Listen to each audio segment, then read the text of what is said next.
Oh, yeah, bring it in. Bring it in, Jay. Give it to me and I'll send it to Jay. She got something in the mail. You know how they always send those. I like the cubes. I'll Yeah. leave it. I'll leave it. They I do. brought it. I brought it. The new thing. Oh, yes, he does. Something, they do something all the time. Yes, he does. You want one of these? Yeah, should have brought one. I'm so glad you're better. Hey, Sarah. Well, finding out what.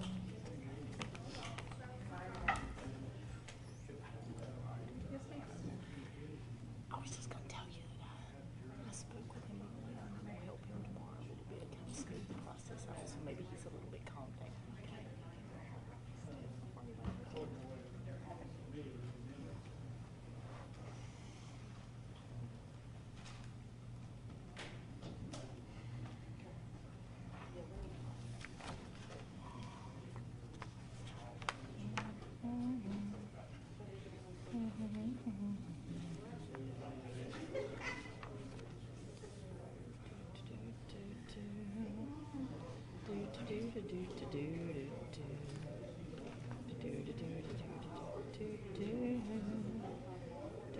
Oh, I meant to print out several of those budgets. I might get you to bring me some of those. Good evening. Are you presenting like right after? We're going to call our meeting There's to a little order. bit of time. Will you go print those budgets and come back? It's on my desktop if you need to find it. How many do you need?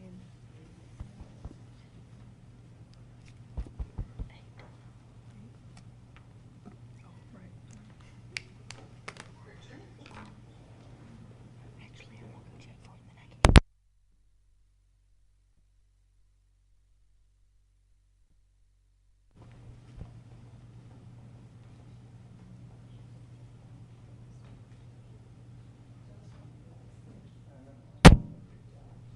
That was me, sorry. Yeah, sorry. I think it was Eric when you stepped on that thing.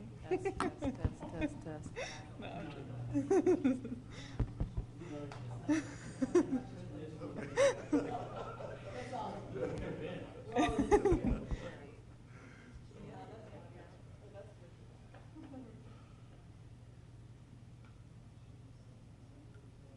Should I tell him? His computer. That's better. Good evening. I'd like to call our meeting to order.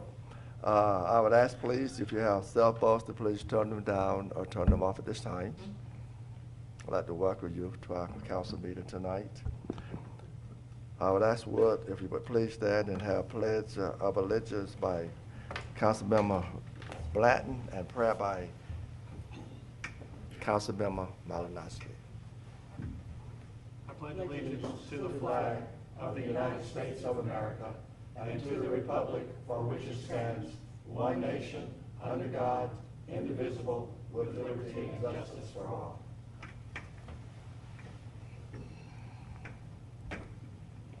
Please bow with me, please. Gracious God, thank you for this day and the chance to serve. Guide us with courage and compassion. Unite us in purpose and help us build a just and welcoming community. With hope and willing hearts we pray. Amen. Amen. Amen. Thank you.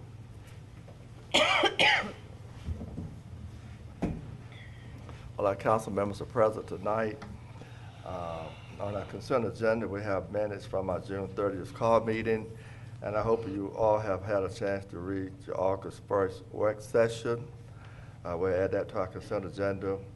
And approval of terms for City Judge Charles Merritt, City Solicitor Lee Moss, and City Attorney Jay Crowley.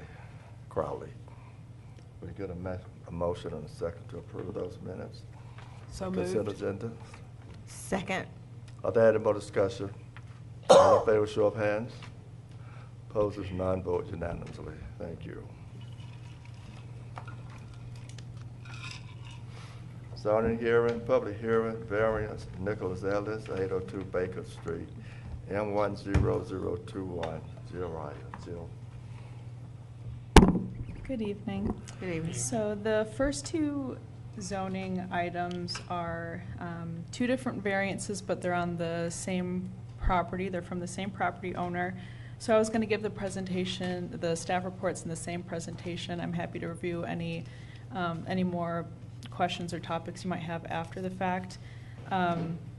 But you will need to have 2 public hearings, and you'll have to have 2 different motions as well, because they're 2 different items. So the Ellises are applying for a variance from section 700.1 and 800.4, which are both setback variances. They are just for 2 different structures. So the property is 802 Bacon Street. The lot is 0.29 acres. And the applicant is requesting a variance to section 700.1, which is a side yard setback. So our 2 properties must meet a side setback of 15 feet, and the applicant is proposing a 12 by 12 screened porch addition, 10.5 feet from the property line, which would be a 30% variance. So you can see in the illustration up there, that's the addition for the first variance, and then it's also circled in red on the top-down plan view. I apologize if you can't see that. And then so that's the first variance. The second variance is to section 800.4, which is a swimming pool variance. Swimming pools must meet a side setback of 10 feet. The applicant is proposing a 10 by 18 pool 3 feet from the property line, which would be a 70% variance. The applicant is proposing the pool in the side yard because of the lot size and the placement of the house and the surrounding trees. The proposed pool would be partially screened by the screened-in porch. And it will also be screened along the side yard with a landscape buffer. The reason why the applicant is proposing the pool in that location is to avoid the removal of a large oak tree in their backyard. Because of the size of the lot and the placement of the house, the applicant would be required to submit a variance request to put a pool anywhere on their property. Because as I said earlier, the property's lot size is about 0.29 acres, so it's relatively small. The applicant states, due to the size of the lot and the location of the house and the surrounding trees, the pool will fit on the side of the house and not behind it. We are keeping all the beautiful trees and do not want to take away from the natural beauty of the lot. So the Planning and Zoning Commission recommended approval at the July meeting for both variances with the condition that the applicant received and presented a letter of approval from the neighboring property owner, being that the pool is just closer to their property line. And the applicant did get a letter of approval, which reads, "This letter serves as confirmation of my support for the variance approval request for the Ellis family at 802 Bacon Street. We met and discussed the setback request for the covered porch that will be screened in and the plunge pool that will be installed near my property line. Mr. Ellis and I discussed that the porch will be near the property line and the pool will have greenery and landscaping to reduce the visibility from my property line. While the porch will be closer to the property line than the pool, Mr. Ellis will ensure there is spacing and fencing with access to maintain the landscaping that will border our properties. Sincerely, Harry Thomas, excuse me." So, like I said, the Planning and Zoning Commission recommended approval on the condition that they get their letter. So I just wanted to read that to y'all since it wasn't in the staff report. But this concludes both those variances staff reports. Just keep in mind you'll have to, you can delegate on the topics together, but you'll just need to entertain 2 motions and have 2 public hearings as well. Thank you. Are there any questions for Jill before we open up for our public hearing?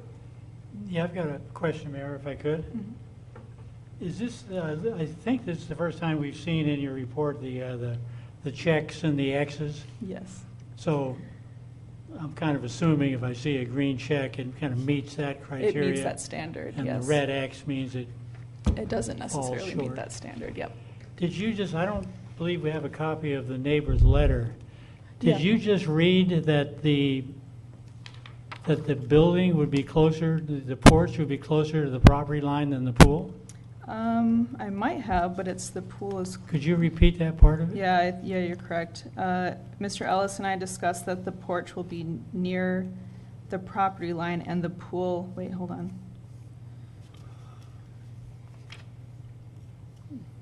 Not nearer, I think it's just, we discussed the porch will be near the property line and the pool will have greenery and landscaping to reduce visibility from the property line.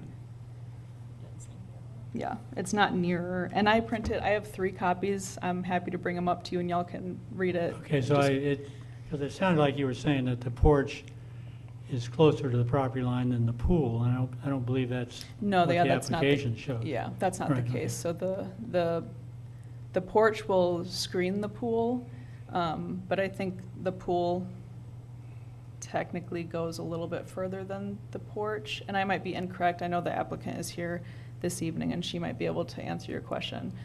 But the pool is 3 feet from the property line, and then the porch would be 10.5 feet from the property line.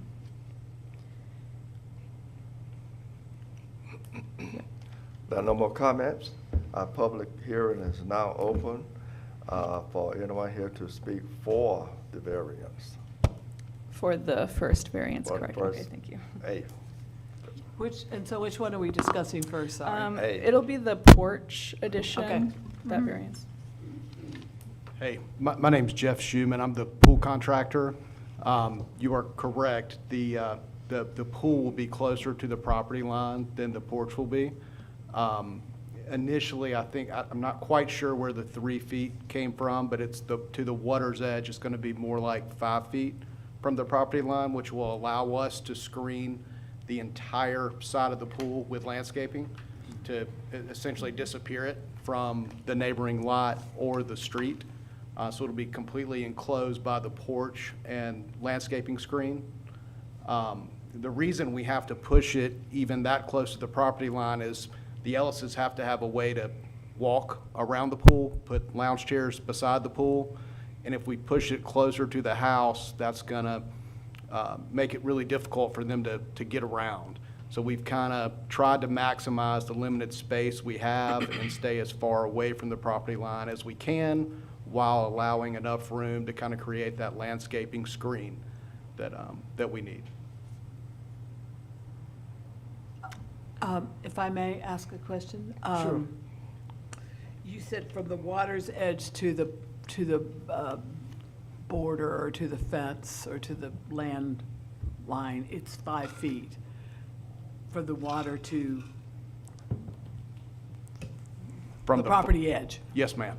But there you also have, there must be concrete, there must be something going on. I mean, you can't just, is it just water period and then it's, There's a foot of coping and like a retaining wall essentially on that side. The far side of the pool serves as a retaining wall for the water with about a 12-inch coping around that side of the pool as well. okay, but not from the water's edge, but from the structure itself, how close is it to the property Be line? 4 feet.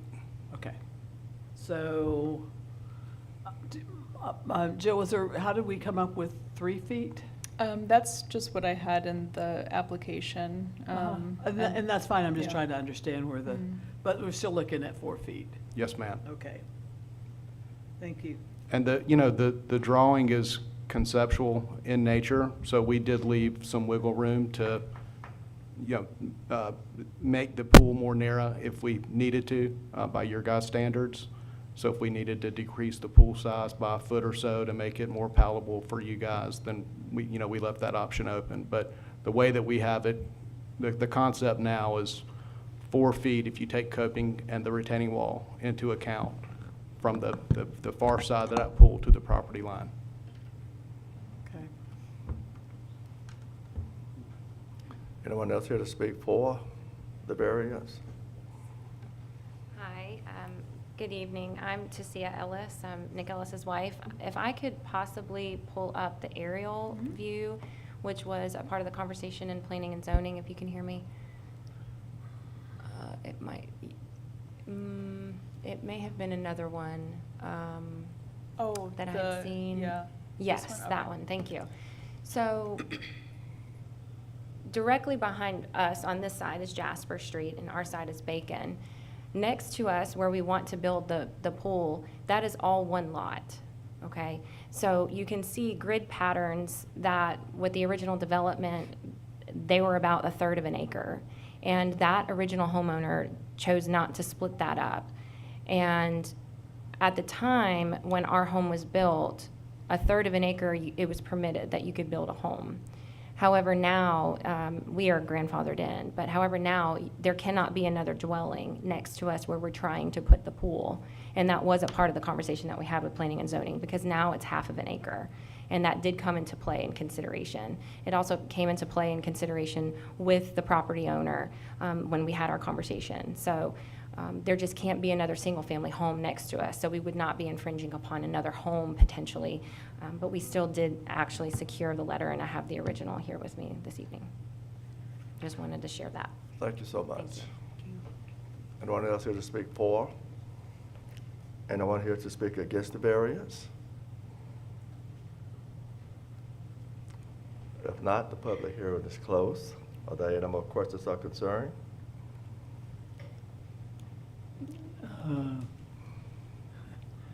Yeah. As I look at if we were to choose to grant the building variance and reduce the setback, it's supposed to be 15 feet and we're reducing it to 10.5, is that right? That is correct, yes. Okay. It looks like on the map, are we including that chimney? I hate to get fine tuning here, but it appears the 12 by 12 foot porch doesn't include the however thick a chimney is. I just want to, if we do end up approving this, I think we might have to grant a slightly larger variance to accommodate the chimney, because it looks like the chimney is sticking out past the edge of the house. Is that right? Are you doing the house, the porch also? I'm not. I work closely with the contractor who is. I'm sorry, what? Sorry, will you speak up here? With a 12 by 12 porch, the idea was to maximize the space inside for the Ellises by putting the lion's share of the chimney on the back side of the porch. That should stick out around 4 feet. If that's granted, we could also put it more inside the porch if we have to. But the porch is so small to begin with, to stay in line with the size of the house and just to make it look appropriate with the style of the house, that we did put the chimney on the back side of the porch. Yes, sir.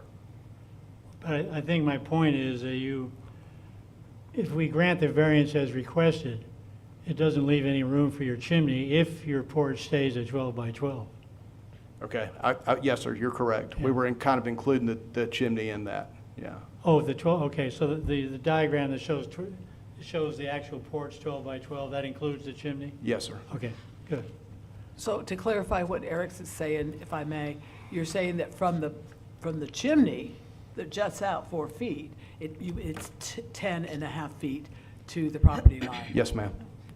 So then that would make that the building itself was, what, 14 and a half from the property line?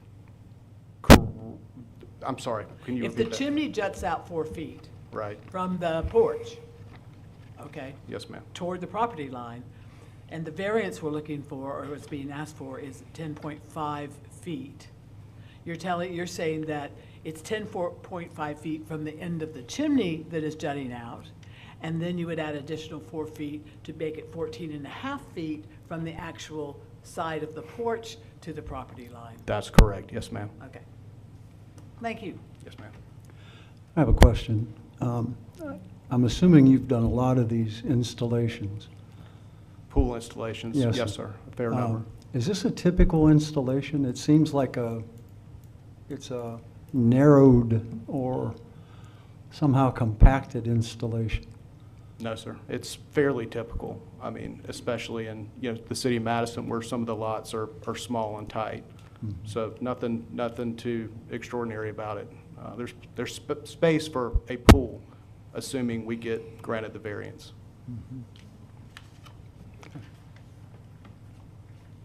I guess Mr. Mayor, if I might. My only other question is of Mrs. Ellis.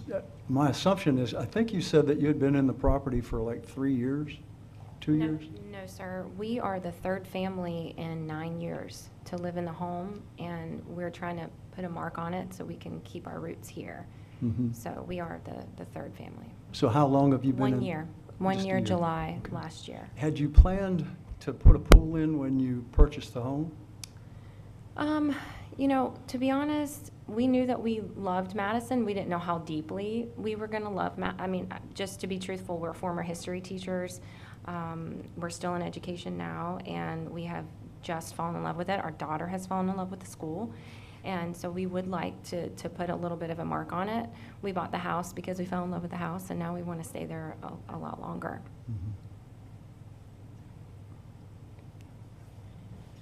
Okay, thank you so much. So the public hearing is now closed, and it's back to our council for a vote.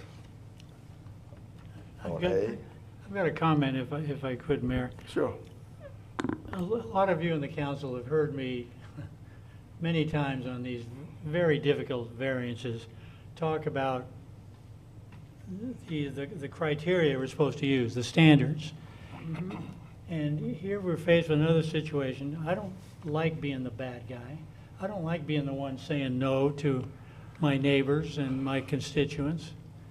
But at the same time, we've got rules on these setbacks. I realize this may be a unique case, and variance I know only applies to that one property and doesn't carry any weight to any other properties.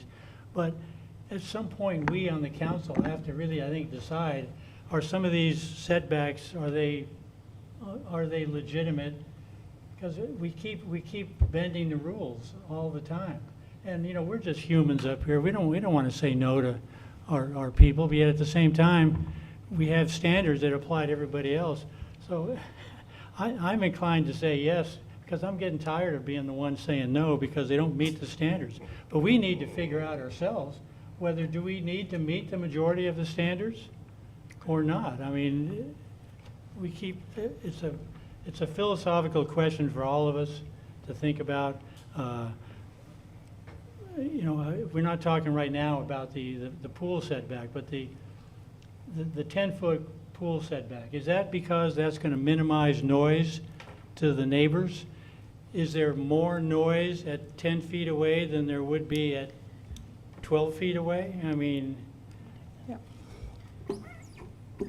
So over the last several years, we have continued to decrease the pool setback. There is a point where it undermines the adjacent property. So you mean structurally you're talking about? structurally, Yeah. yes, sir. So we don't want that to occur. However, what I would say is we've already cut it in half, and now you have another request before you to cut it in half again for this particular instance. And whether y'all approve it or you don't approve it, just assume that if anybody else presents us these exact same circumstances, we're going to tell them that they should be eligible. So if someone else comes in on a third of an acre or less, they should be able to demonstrate the very same circumstances that this applicant has demonstrated. That's not either a for or against, that's just me letting you know that if we need to drop all of our pool setbacks to 3 feet or 5 feet, whatever you want us to do, we can administer the standard in a different way, but it should still be able to execute why the standard is there in the first place. So in the historic district, what we're looking for is screening of intrusions. We're looking for structural integrity of the property line, and we're looking for things that minimize noise for adjacent neighbors. If you feel like 3 feet does that, that's fine. If you feel like we need to, if y'all want to do something tonight and go back to 10 feet, what we are seeing is an ever-increasing kind of request up against other people's properties. And however y'all want to instruct staff, we'll take that and go with it. And I think the genesis of that comes from the fact that we have a historic town with a lot of smaller, what we now call non-conforming lots, because a lot of the zoning came in after the lots were already planted. In your case, I think you're in R2, Ms. Ellis, and that's half-acre lots. You don't have a half-acre lot, but you're perfectly legal, but you're considered non-conforming, and which makes it challenging to use your yard the way you would like to put in a pool and a larger porch and save a couple of trees and all that. So that's kind of where it comes from. But I would like to think that we on the council can maybe put some thought in the future, because we keep getting faced with these, and there's no easy answers. We want to be good representatives of our citizens. At the same time, we have rules that we just kind of keep bending all the time. But So was there much discussion with planning and zoning? I know the property owner asked for a letter from Ms. Ellis, so was there much discussion with? So we didn't have that letter at the planning and zoning meeting. That was just what the commission had approved with that condition, that they would seek it out. But there was discussion because they were nervous about another single-family resident being built there. And like Ms. Ellis said, even if he did subdivide, the planning office wouldn't sign on that plat because it wouldn't be buildable in R2. But that being said, a future property owner on the neighboring property could build accessory dwelling units in his backyard, in their backyard. So that's not to say that structures won't, be built near the Ellis's, but another single-family residential won't be built. And that was what the discussion was at the meeting. And to be clear, if the adjacent property did build a structure of any type, not a primary structure, but a structure of any type, it would be able to be 5 feet from the property line. So because it's an accessory structure. Because, yeah. that's correct. And Whether this porch, because whether it's an attached to the main ADU house. or a pool house or a chicken house, whatever that happens. Chicken house. Well, I was naming historic outbuildings that were on the property. Ms. Ellis would love a chicken house next to her. Miss Ellis, I was not suggesting your neighbors build a chicken house. I'm sorry. Mr. Mayor, may I? Sure. Can we put the aerial view back up once again, please, Ken? So the property that sits, is it directly behind?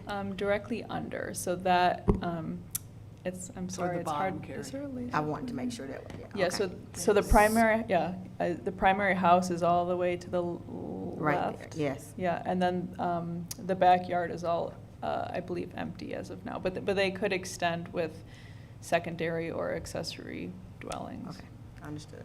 And, with all due respect to our friends in the Planning and Zoning Commission, as much as I appreciate the fact that the neighbor did write a letter of support, he could sell the property next year. He could tear down his house and move a house to the back of the lot. Yeah. I mean, it's nice that your neighbor supports you, but it's not anything that's absolute going forward forever. But anyway, I hate to sound like such a naysayer, but those are all things to consider. If I may, I'd like to really kind of restate what Eric is saying. I don't know if you're, what is the word, carving in on this, but I feel like, first of all, you said, in the future, we need to think about these variances. I don't think we need to think about them right this minute. I'm sorry, and I get all of this, but the thing is, that property and its boundaries were there when the owner bought it. They were, and it was really clear, here's what you get, here's what you don't get. And it's not, this is just one of many cases that come to us and say, okay, now I'm in this house and here's what I want, but I can't have it because of the HPC regulations, because of the zoning regulations, but I do want it, so let's get a variance. And I just think, like Monica says, if what's the point of having our zoning, and if we're just gonna give away variances every time someone turns around? And that does concern me, because you said, did I understand you right to say that we've already reduced the setback for pools by half? That's correct, we did.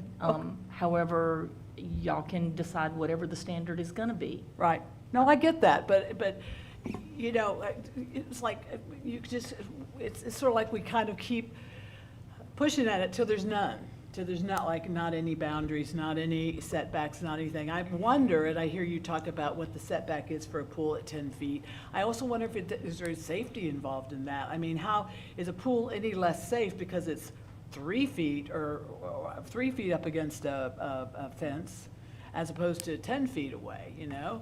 I'm not going to comment on that. I Yeah, have okay. no experience. That's right, and if that's not one of the rationale for the zoning, then you wouldn't. But, you know, and I'm even in looking at like the planning and zoning, or whatever the document is, Molly, Jill, that you produced with the checks and so forth and so on, and I see that, you know, one of those is the, hang on, now I've lost this again, it went away. But the setback for, hang on, sorry, give me 1 second. Oh, extraordinary exceptional conditions pertaining to the property because of the size, shape, or topography. And the staff comment is, yes, there's an extraordinary exceptional condition. Well, that's how they bought it. That's the size of the property. That's what the setbacks are. And I appreciate the sentiment to save trees or whatever, but the point is, even if you tore down the tree, you still couldn't put the pool back there without a variance. So I think it's sort of, to be fair, in my mind, it's a bit like smoke and mirrors to say, oh, we're trying to save a tree and we want to put the pool on the side, when you still have to have a variance if you were going to put it in the back of the house. And if I may ask this, are pools generally, do we require the pools generally to be in the back of the property? The side or rear. Side or yard. rear? Okay, all right. I also noticed that there is a letter from HPC that just says, what is it, Ken? You can allow to be moved forward, but, I mean, they haven't approved it at all, right? You approved the moving forward of it? I'm sorry, you can say the language better than I can. So the zoning ordinance requires for the Ellis's, in order to have the Planning and Zoning Commission and Mayor and Council to hear this, that the Preservation Commission either has issued a COA or issued a letter of support.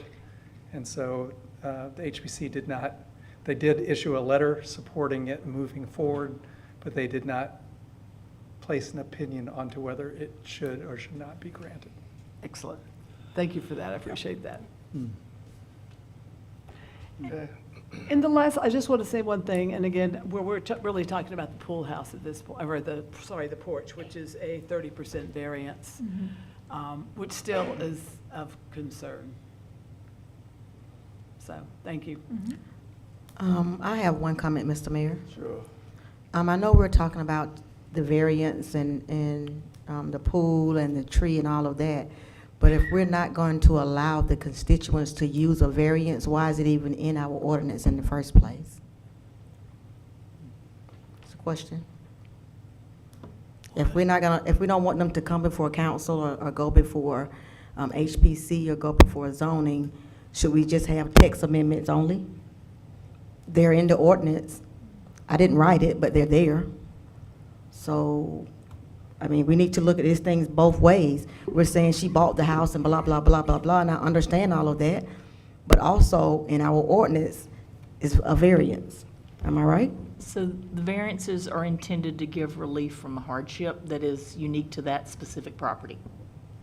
Okay. Is that good enough, Jay? You know, you bring up a valid point, Carrie. I mean, and it's been told me that our zoning ordinance is kind of a living document. It's not all black and white. We give variances, we change zonings. It kind of evolves with time. In this case, the variances can involve specific properties.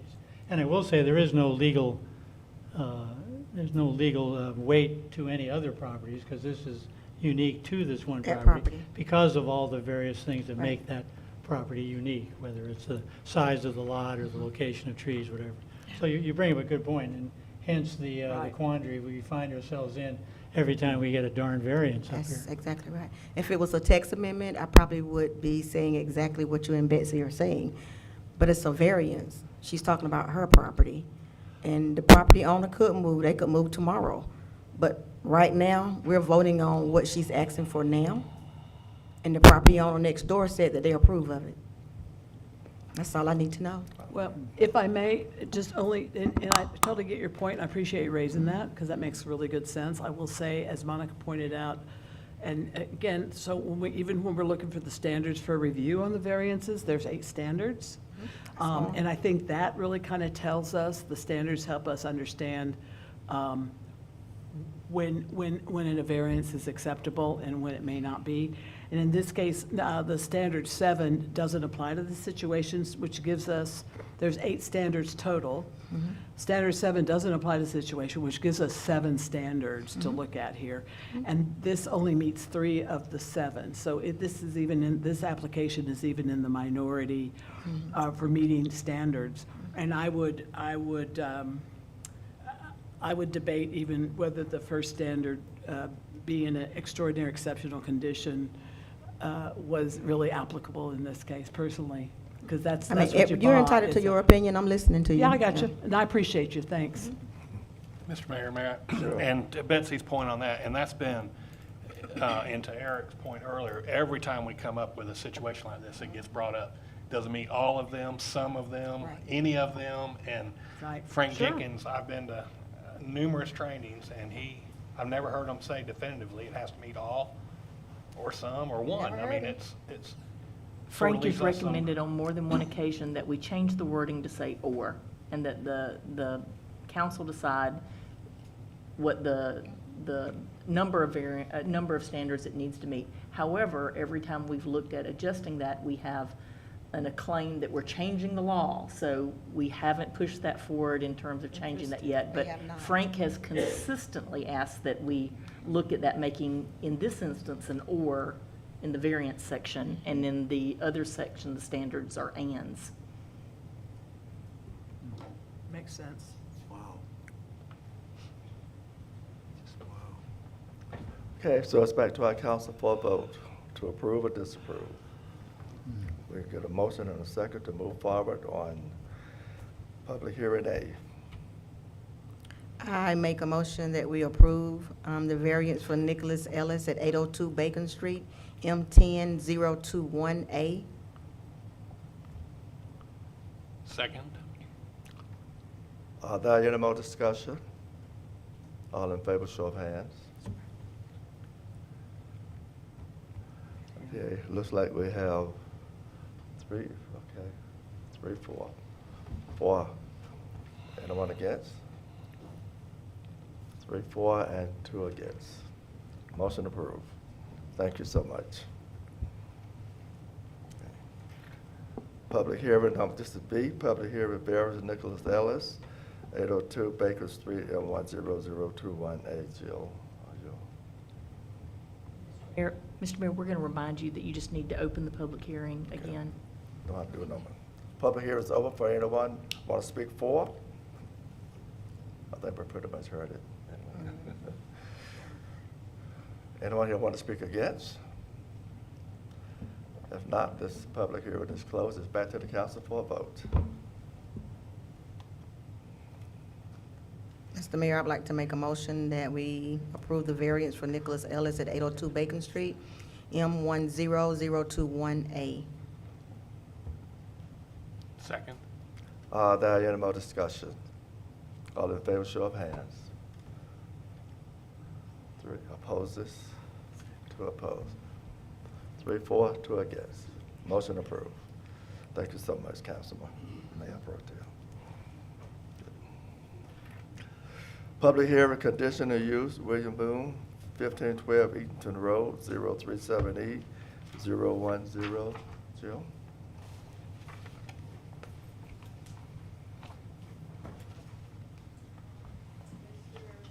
Boone, thank you. Mr. William Boone, on behalf of Pet Sense by Tractor Supply, is applying for a conditional use to operate a pet supply store with pet sales out of 1512 Eatonton Road, which is a shopping center zoned C3. The proposal appears consistent with the comprehensive plan and appears to meet all the standards for review in section 1125.5. The proposed Pet Sense would operate with pet sales, grooming, and retail. It might be a little hard to see, but the actual suite that they're going to go in is outlined in red up in that picture. Their hours will be 9 9 a.m. to 8 p.m. Monday through Saturday, and 10 a.m. to 6 p.m. on Sunday, and typically have 2 to 4 employees per shift. PetSense is estimating that they will average around 75 customers a day, and they're estimating about 45 vehicle trips a day. But the shopping center's parking lot is more than adequate to support this business. And that concludes the staff report. Okay. Is there any questions from the council to Jill?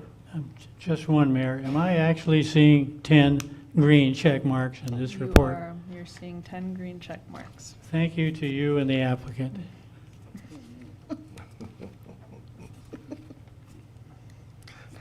Public hearing is open. Anyone here to speak for this conditional use?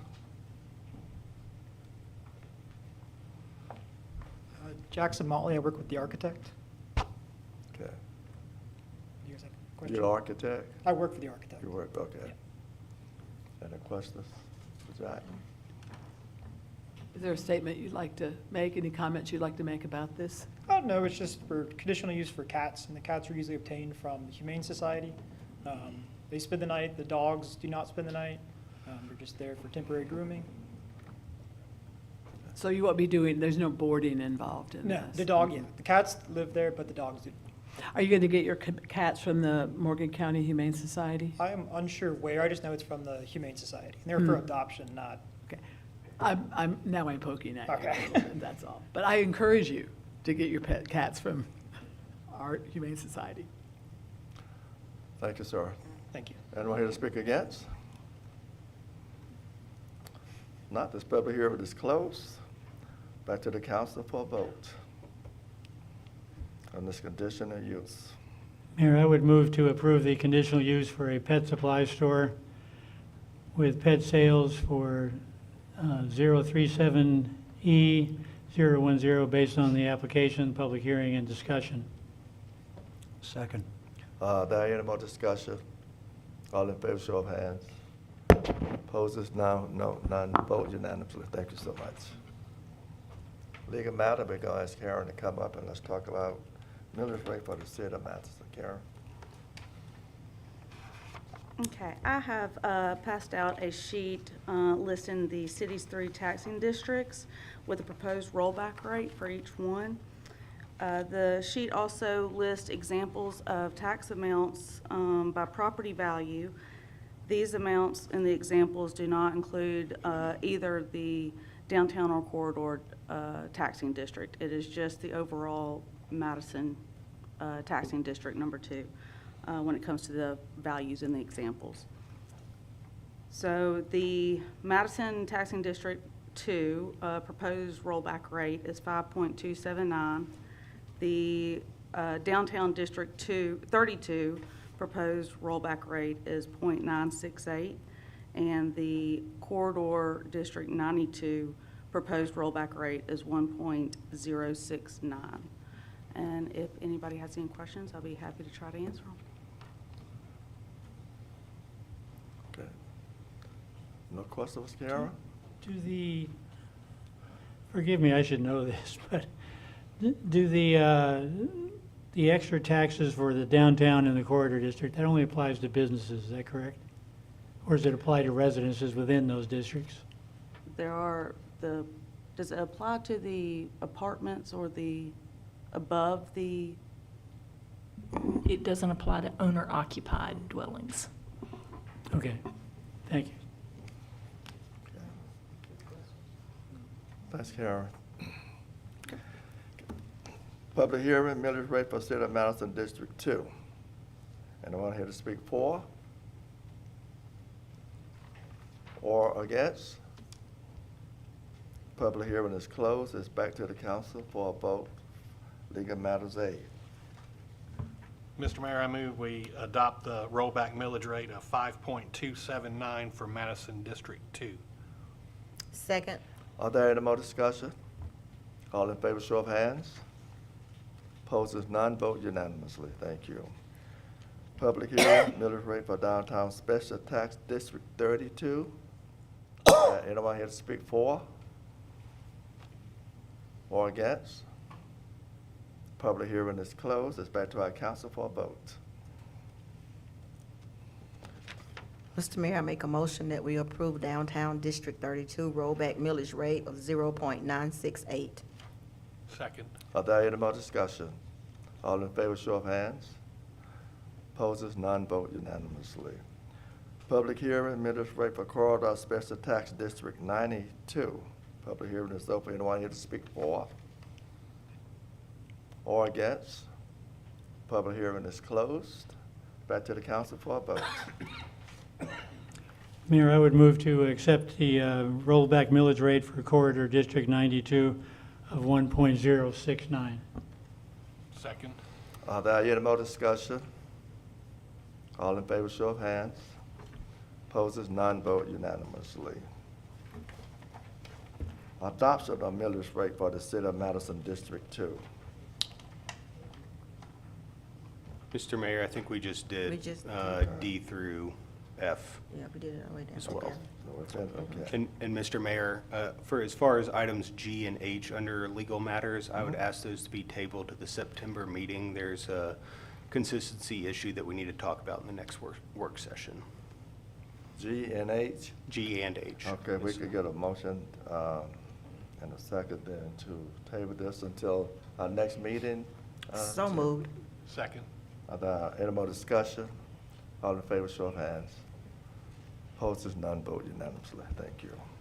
Mayor, would you be willing to allow me to make a comment about property taxes very briefly?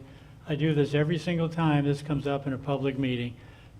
I know you've all heard it up here, but on the bottom of this form, just a reminder, the City of Madison property taxes are 19% of your property tax bill.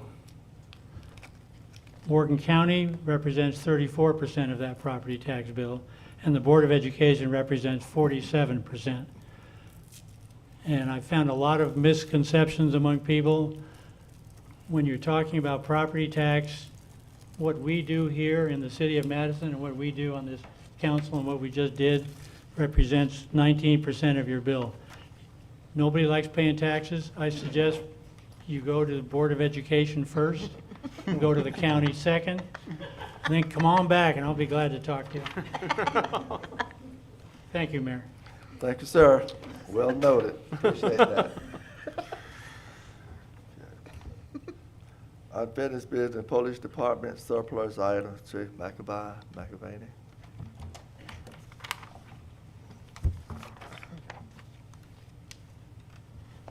Thank you. We're asking the council to approve certain vehicles and firearms currently in the possession of the Madison Police Department as surplus.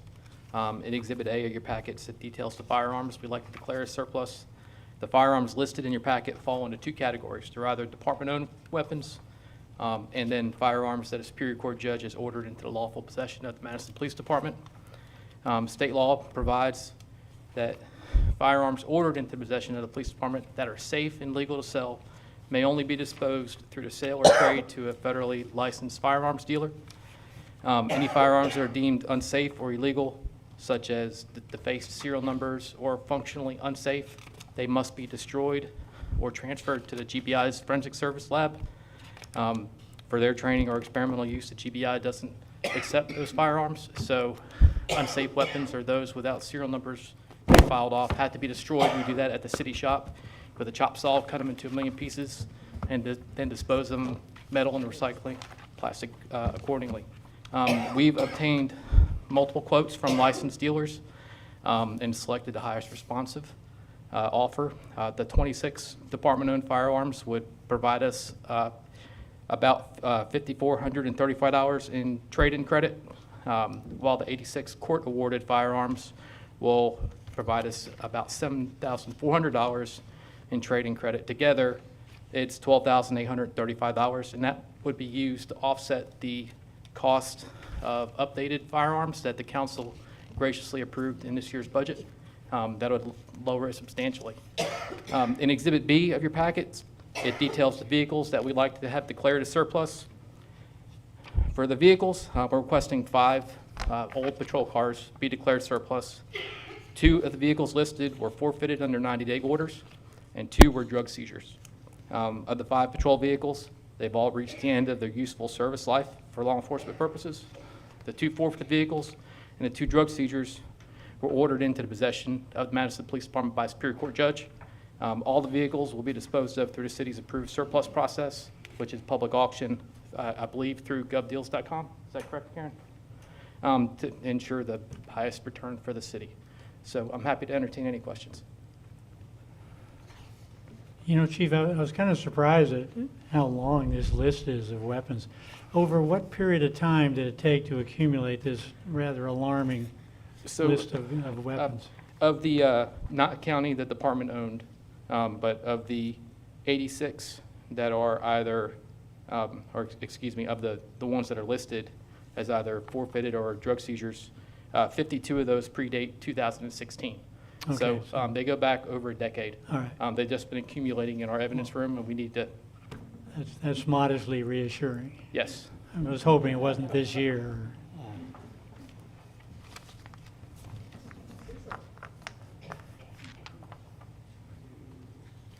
Mr. Mayor, do you need a motion? Sure, need a motion. Yeah. I move that we approve the sale of the items as expressed by Chief. Second. There any more discussion? All in favor, show of hands. Opposed, none, vote unanimously. Thank you so much. Thank you. Thanks, Chief.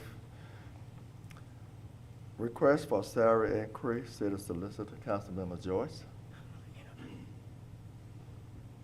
Yeah, I'm a little unsure how this came under my name. I was, as you all know, at the last meeting, I distributed my report. The mayor named me the chairman of the review committee for our city solicitor, who is the prosecutor at our municipal court under Judge Merritt. And so we held a review committee hearing. Council members Peter Reed was there, Council member Jim Malinowski, Manager Klim, the mayor for at least the majority of that meeting, and myself. And we gave him his review, and at the end of which the consensus was to recommend increasing his monthly wage from $850 a month to $1,000 a month, which represents a kind of a modest dollar increase, however, a fairly impressive 18% increase. That was just kind of the recommendation of the committee. I don't know how that fits in with the budget. I don't know. I'm not really advocating for it, other than I chaired the committee and that was our recommendation. So maybe, did you have a talk with the city manager about this? Because I know we had approved the budget, and this was. Yes, I served on the subcommittee. I fully supported the recommendations of the subcommittee, and there will be a budget adjustment at some point over the coming year where this will be dealt with. So you're okay with moving forward with this increase? Okay. And I will add, if I could, that Lee was very, almost uninterested in how much his wages were. He was really, I sincerely believe he was motivated by a much higher calling than his monthly wage. And considering what the amount of work he does for us, even this is a real bargain. And I think everyone realized that. And it seemed like a nominal increase, but one we thought seemed to be relatively fair. So if you're looking for a motion, Mayor, I Yes, sir, move. we are. Are you? Go ahead, yes. Okay. I would move that we increase the compensation for Solicitor Lee Moss up to $1,000 per month. Second. There any more discussion? All in favor, show of hands. Opposed, none, vote unanimously. Thank you so much. And if I may add one thing real quick about our solicitor. I happen to have found myself in Watkinsville County Court recently for and it was all, misdemeanor, so I'm okay. No, I'm kidding. But it did raise I mentioned their solicitor there is awesome, and so I had mentioned the judge, how great I thought the solicitor was, and they returned the compliment to our own solicitor and said that they know of him and everybody thinks really highly of him. So I just thought I'd throw that out there. Thank you so much. Would this be retroactive to July 1st? Or would it start at the beginning of the next month? Probably retroactive back to July 1st, what do you think? I believe that was the term that he was under. The city manager said yes. It seemed like it probably should go back to that. We've been a Go back to little July 1st. slow in doing Okay. it. Ken? Did I need to amend the motion to reflect that? No, sir.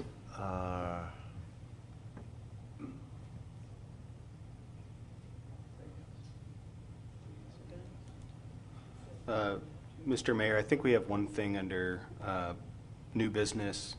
We probably need to add another request, an ad for another that got left off the agenda that was presented at the work session by Sarah, and that's the Heritage Tourism Grant Agreement. It was supposed to be under the consent agenda.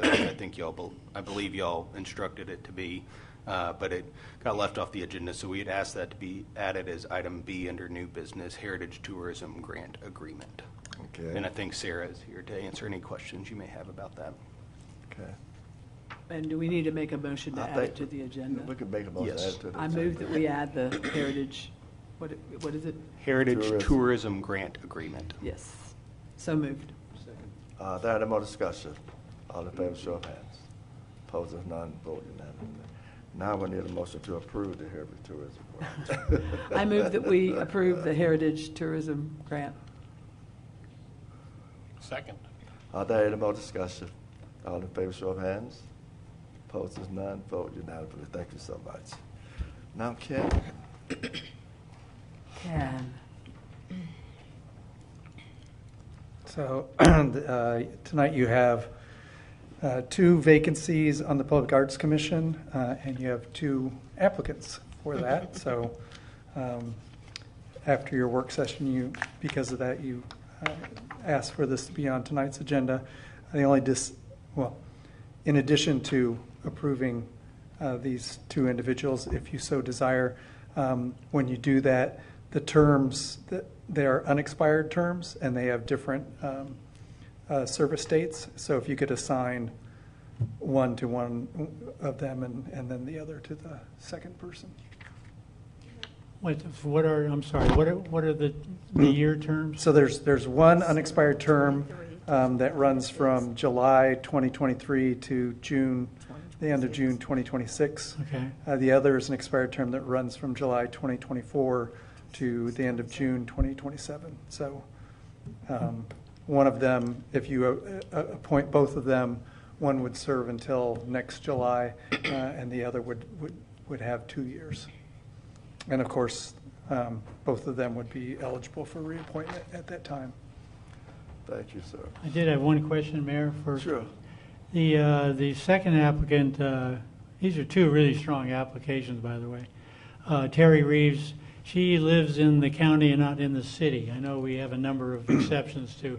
That is correct. And so the Public Arts Commission, their ordinance says that you either have to be a resident of Madison or a resident of Morgan County and affiliated with one of the arts or cultural institutions within Madison. And Ms. Reeves serves on a committee, I think, of the Madison Morgan Cultural Center. So, though not a resident, she does fulfill that second possibility. I might add also, she is the promoter of the music festivals in Rutledge every Friday night during the summer, of which I believe there's still 1 or maybe 2 more Fridays to go before they close for the season. Okay, so we have 2, Judy Gilbert and Terry Reeves. Now, if I may, do we need to make a motion for each individually? I would do one motion, but you do need to declare, as Ken Right. said, which one is which. Oh, one motion, okay. You can do one motion, appointing one for the shorter Yeah, I term and got one you. for the longer term. Okay. So, Oh, I thought you was gonna make it, Betsy. Oh, I move that let's approve Judy Gilbert for a position on the Arts Commission in her to expire at 7/26.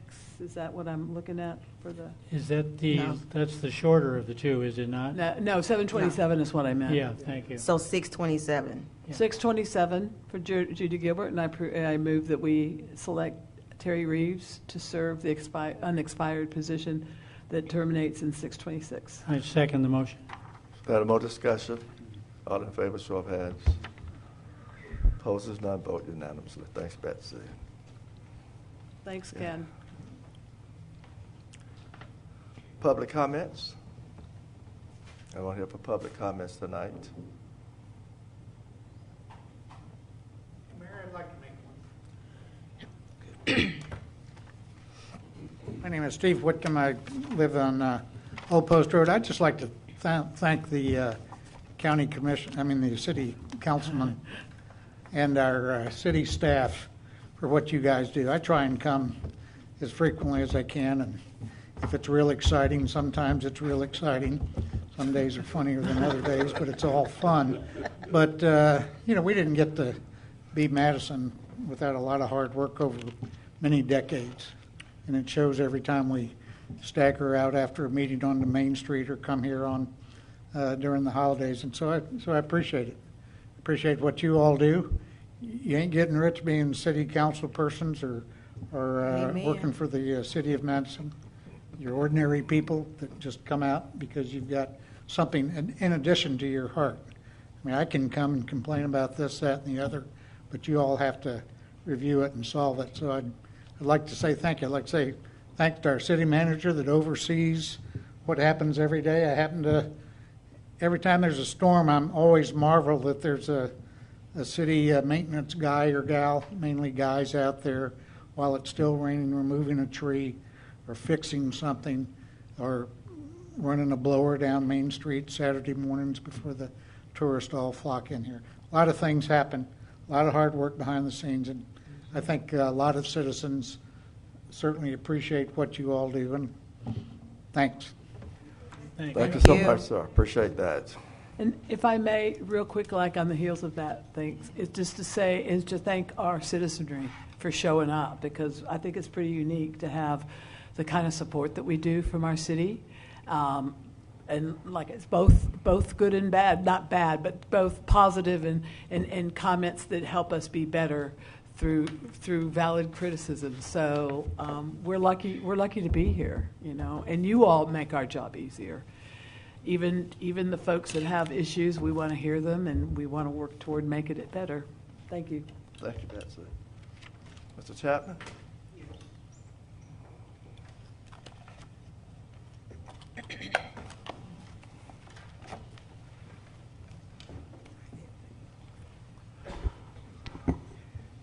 Good evening, people. I want to apologize for coming here, getting y'all upset every month. But I yet got that serious problem at my home and in my neighborhood. I yet got that serious problem at my home in my neighborhood.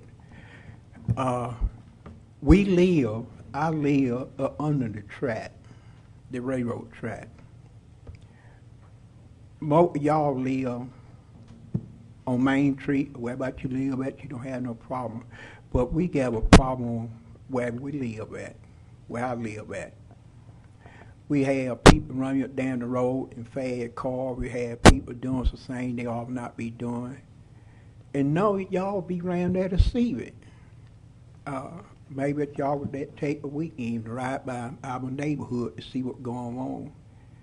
The city of Madison gathered up the money to fit our neighborhood too. We got walls falling down. We got sidewalks towed up.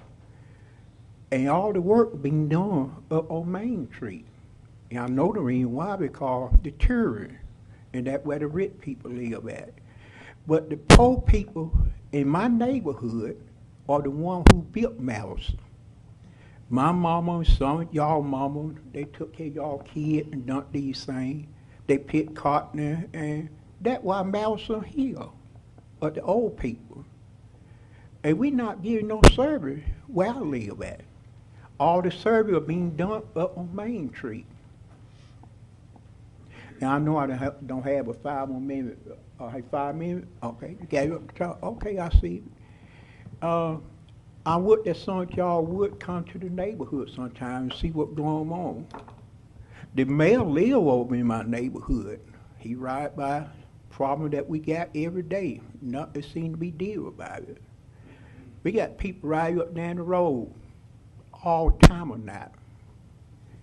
And they cut it off before they get on the inside of town because they were on Main Street. But in my neighborhood where I live at, and none of y'all had to put up with that. Y'all go home and go to bed, lay down, and wake up in the morning, you okay. It be sometimes people be doing bad things all the time or not in my neighborhood. And I just find out we don't have but 2 policemen on duty during the night time. What did we do with the city money? Why did we don't have more police officers? It was 2 years ago, I heard that we didn't have but 2.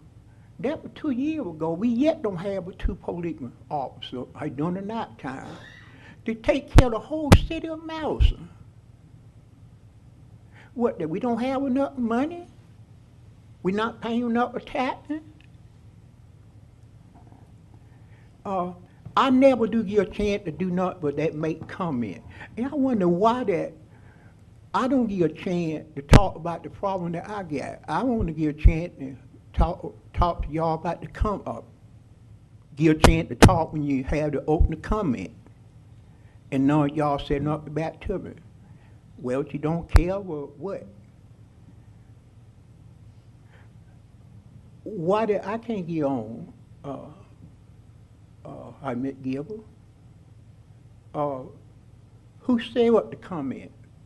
Who get the people on? I see a lady, what he talked about the pool that she trying to get in her yard. She got a chance to stand up and talk about it. Number when I come up, nobody said nothing about nothing. And I'm beginning to wonder if it was brat thing or white thing or because I'm a brat man trying to do something in town. All the work was being done on Main Street, giving a pretty sidewalk, keeping the yard clean. We even have people come by and pick up our garbage. They don't give up all the garbage. But you go up on Main Street, you don't see no trash because they give it all up.